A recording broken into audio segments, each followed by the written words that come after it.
Hello everyone, and welcome back to the Blue Bounty Hunter channel. And do you remember the first time you saw Revenge of the Sith? Just stop and think about that for a second.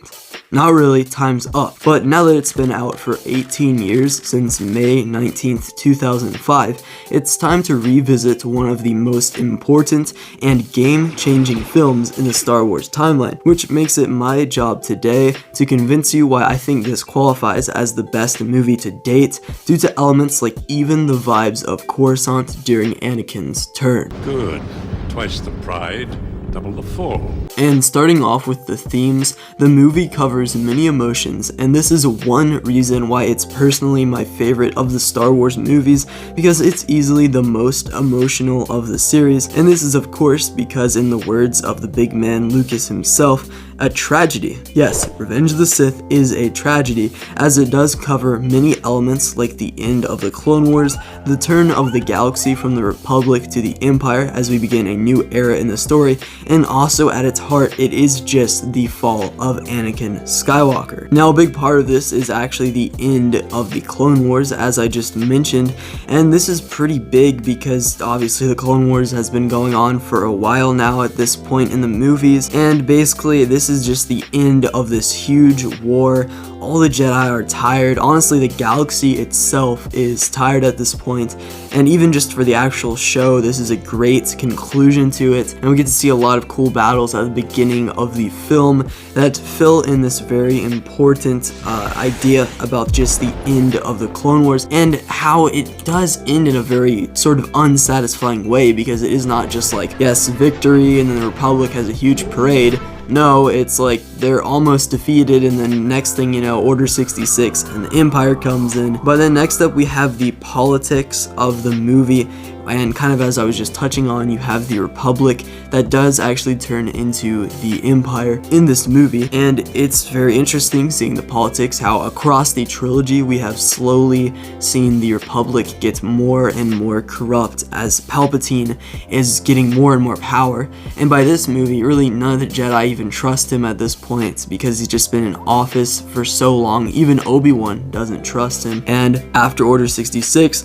Palpatine does, of course, become the Emperor of the Galaxy, making the Empire. So, while generally speaking the politics aren't my favorite part of Star Wars, now, don't get me wrong, I still find them very interesting, and I think it's a good element of the prequel trilogy itself. It's not necessarily my number one favorite thing in these movies, but I do think it was handled very well here, and it is very interesting with that scene where it's like, this is how Liberty dies, with thunderous applause and all that good stuff, so I do think this is a good section of the film as well. Next up we have Anakin's fall, and this is just obviously the main focus of the film, and in my opinion, something that is not talked about enough that just makes this work so well is the fact that Anakin is a really good, mature person at the beginning of this movie.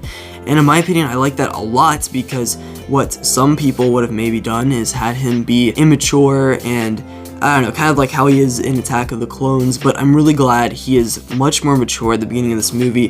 He works well with Obi-Wan instead of having them argue the whole time, which is nice because later they do end up fighting, so it's good to have that contrast. And he's just a really good Jedi here, and he just feels like he's finally becoming that good Jedi that he kind of wants to be. But then that distrust starts to bubble, and one thing leads to another. He starts having visions, Palpatine's getting in his head, and this eventually, of course, leads to the fall of Anakin Skywalker, and then the rise of Darth Vader later on. So it's very interesting seeing him fall here, and that one scene that's in the thumbnail of this video that I'll be touching on in a second is very important for this, in my personal opinion. But this is a very interesting idea and message about Anakin's fall, and I think they handled it very well. Next up we have Anakin and Obi-Wan as far as themes go, and I basically just touched on this, but pretty much it's really cool to see them working well together, as well as this scene where Obi-Wan's just telling Anakin how proud of him he is, and it's just one of those scenes that makes the movie work so well, because they're finally really chill with each other, and Anakin's a great Jedi, and Obi-Wan of course too, and then seeing how far Anakin ends up falling at the end of the movie, it just really makes it all work together. And that fight itself is just 10 times better because these are, brothers at this point that are just so close. that seeing this fight really makes that work a lot more, in my opinion. And I've always found it interesting how they're supposed to be brothers and everything, but there's literally a scene in Attack of the Clones where Anakin calls Obi-Wan like a father to him, so I guess he must have hit his head pretty hard when he fell off of that speeder earlier, but I don't know, man. Anyway, the next section is acting, and I do want to just touch on a few different performances here, but the film does offer some stellar performances, from the humorous and later distraught acting of Ewan McGregor to the maniacal and evil state of Ian McDiarmid's Darth Sidious. But the real stealer of the show is of course Anakin, played by Hayden Christensen, who brings on masterfully the facade of a man who is conflicted, confused, and in a great deal of pain due to his regret and fear. This is especially shown during the third act of the film on Mustafar, where Hayden brings a truly theatrical and gut-wrenching performance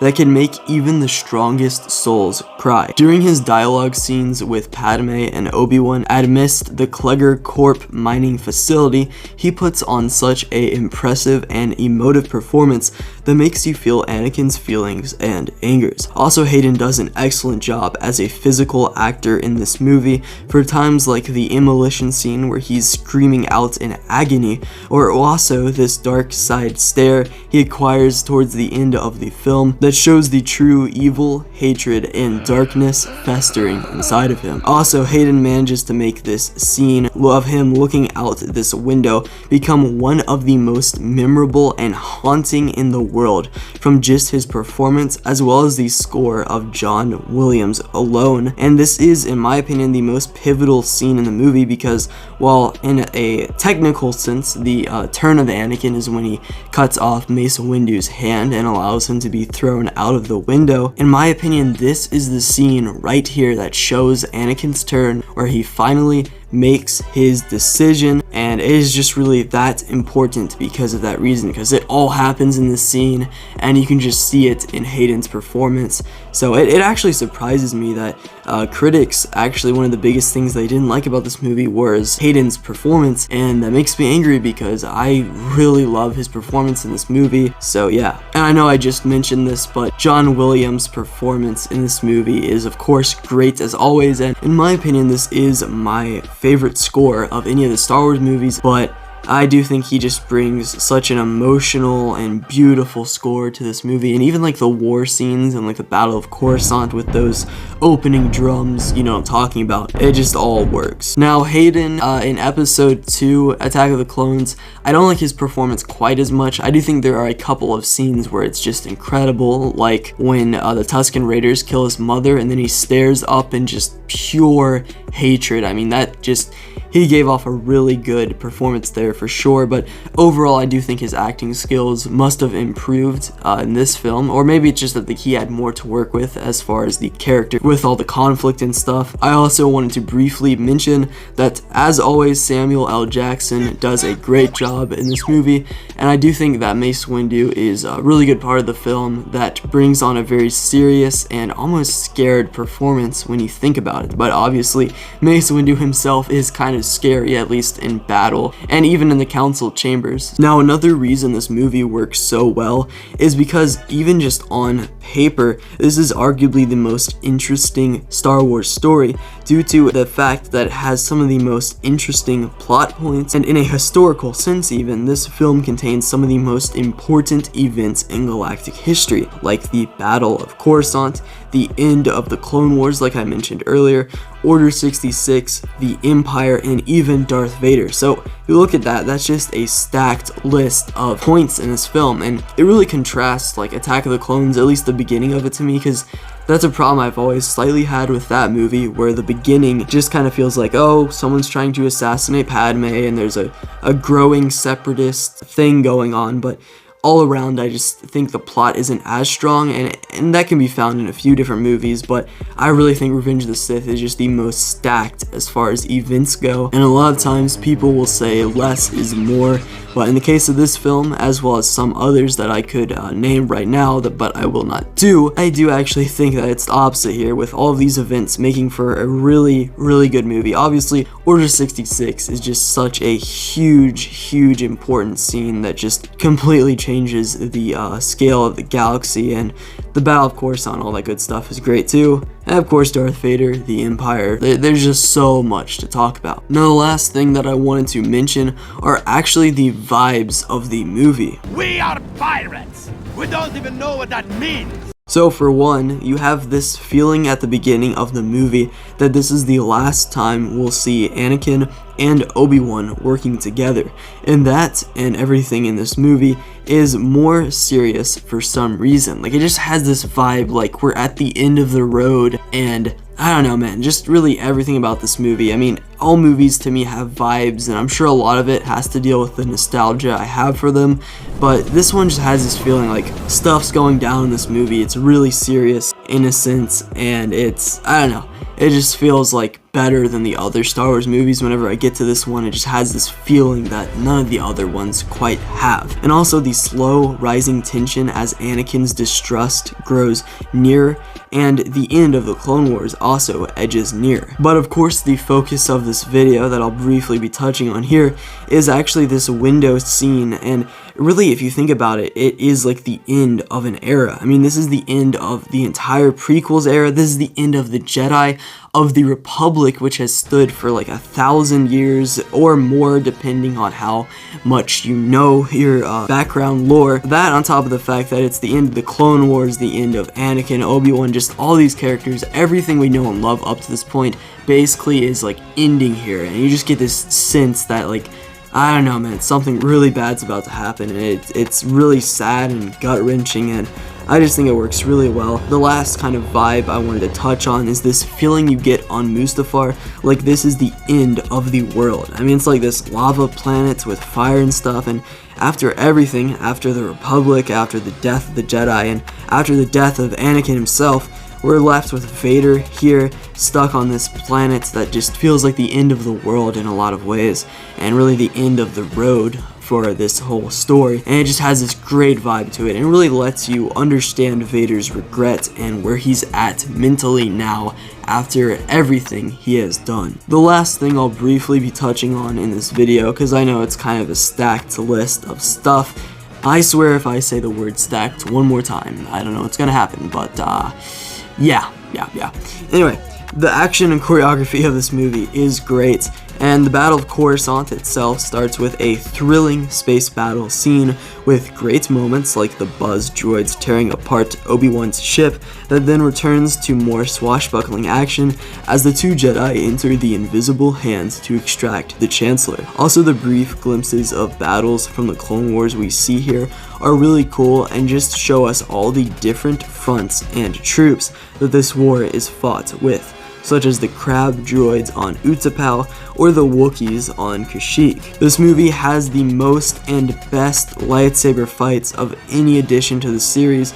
These include Anakin and Obi-Wan versus Count Dooku, Obi-Wan versus General Grievous, Mace Windu and the other Jedi versus Palpatine, Yoda versus Palpatine, and of course, Anakin versus Obi-Wan. One of the most underrated ones, in my opinion, is the first duel between Anakin, Obi-Wan, and Dooku, which starts out pretty normal to be honest, but ends with a bang as Anakin taps into the dark side, making for some really fast-paced, energetic choreography, of course ending with the death of Tyrannus. But the best lightsaber fight in this movie, the best lightsaber fight of all time, the best scene in this movie, the best scene of all time, in my opinion, would have to be Anakin versus Obi-Wan on Mustafar, which is just, one, has an amazing setting with Mustafar, which is just this orange lava planet that looks great when contrasted with the blue lightsabers of Anakin and Obi-Wan.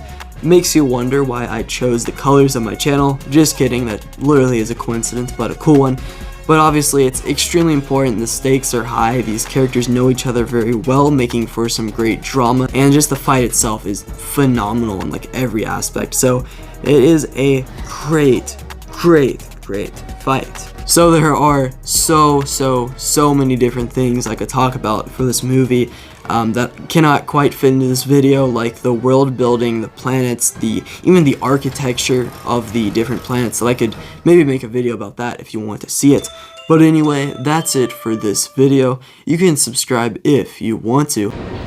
I shouldn't. Do it. I upload every Friday at 5 o'clock p.m. Eastern Standard Time, and I also post shorts on Saturday. But yeah, see ya.